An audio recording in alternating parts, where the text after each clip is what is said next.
friends and fellow campaigners, Mahatma Gandhi was right. Western civilization is a good idea, but it isn't an idea which we have yet realized. And what this campaign is about, and continues to be about, is to realize it. Because in these clothing stages of imperialism, and this is what it is, the United States is seeing the limits of the power of the world's greatest superpower. In these clothing stages of imperialism, barbarism has appeared. 655,000 Iraqis are dead, and relatively few of the invading forces. For nothing. For creating a situation where there is a spectre of civil war in Iraq, a spectre which may be contained in the end by the Iraqis once the occupying troops have left, but will not be contained while they're there. Now, with all its faults, the American public has realized, or a large section of it has realized, that something is radically wrong and inflicted a major defeat on George Bush. And there was talk over the weekend, last weekend, that with an initiative from James Baker there would be an exit strategy. Bush has said no to this. He will make one last effort. And of course, that effort, like previous efforts, will be unsuccessful. But more lives will be lost, and the situation will get increasingly complicated. And at that point, I think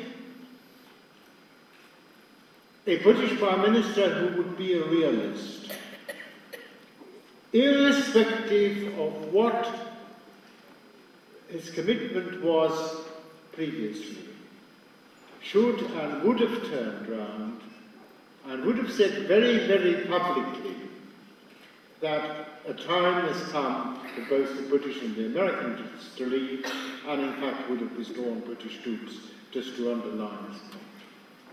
Instead of that, we are fellow travelling on. And we've got to make our voices heard to the British government and make it quite clear that the time has come when we ought to be, when we should be listened to. We should have been listened to when this wretched war started. It should never have been started. And because the American government and this British government have come to the end of their tether, they have suddenly found some other danger to pursue. Yes, of course, there has been terror. This is not surprising. Large sections of the Muslims, the majority of the Muslim community is disaffected. With us conducting an unjust war in Iraq, with the West collectively failing to address the injustice being done to the Palestinians. And a minority of have turned to violence. But the role of Mr. bin Laden in all this has been grossly exaggerated. With or without him, there would have been some reaction when a whole section of the population is demonized, when their values are being attacked. And not just their values, 655,000 Iraqis have been killed, and you would get a reaction. But to say that we are facing a terror threat, yes we are. But it's not a terror threat coming from the suicide bombers. It's a terror threat coming from the President of the United States and his all-too-willing British ally.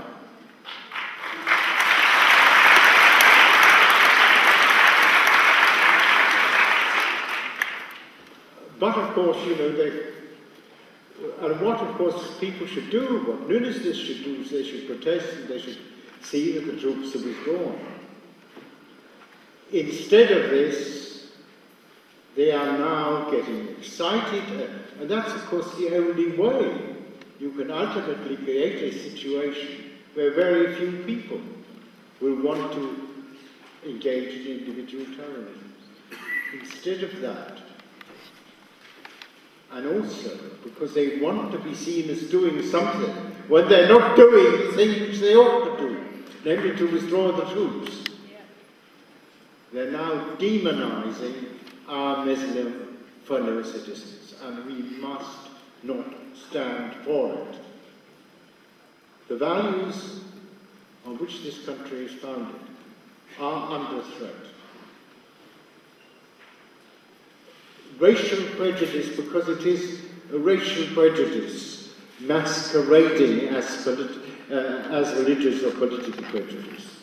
Racial prejudice is stalking the land, and encouragement to it is being given by ministers of state. Ministers of state who should try and stop it are fomenting it. What can you say when a minister of state now talks about, you know, teaching British values to immigrant communities, when these British values are being negated by the very government of which he is a part? When our civil liberties in the name of fighting this so-called terrorist threat are being eroded,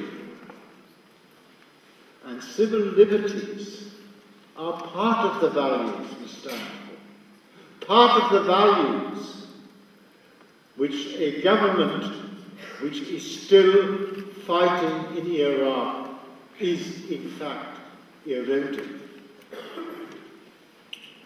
You will not stop these minor attacks, and you know, they are tragic, but they're not as bad as the war in Iraq. They're not as bad as the terrorism inflicted by governments, because they are the main authors of terrorism in the modern world. And to say that, you know, there are few people, then you have to spy on the whole Muslim community, and of course you stir people up to spy on each other. That is a desperate way. It's a way which cannot succeed, and it's a way which, quite apart from anything else, makes the so-called terror problem worse. So we've got to explain to our neighbours, in all our associations, in our trade unions, in our political parties, and I've got to do it on the national executive of the Labour Party as well, and it isn't all that easy. You've got to explain that the way to tackle this thing is to pull the troops out of Iraq and tell the Americans, not in secret memoranda, but publicly and clearly, so that it reaches the American public, that they've got to quit. And that will strengthen the very real pressure in the United States. Okay. I mean, you know, it's elected opponents. Some of the Democrats are better than others. Let's face it, they do vary. But the reason why the defeat of Bush has come about is that there is a realization among American people that they have been misled, that the war in Iraq is wrong, and that the war in Iraq should never have been started. And of course I know some people make soothing noises, and we've got to expose these soothing noises. But I'm afraid we also have to say at the same time that the fact that a policy is bankrupt doesn't mean that politicians are justified in blaming another racial group or another community. Anti-Islamophobia is a cover for racism. It's a cover for racism which we must not tolerate, and which we must expose.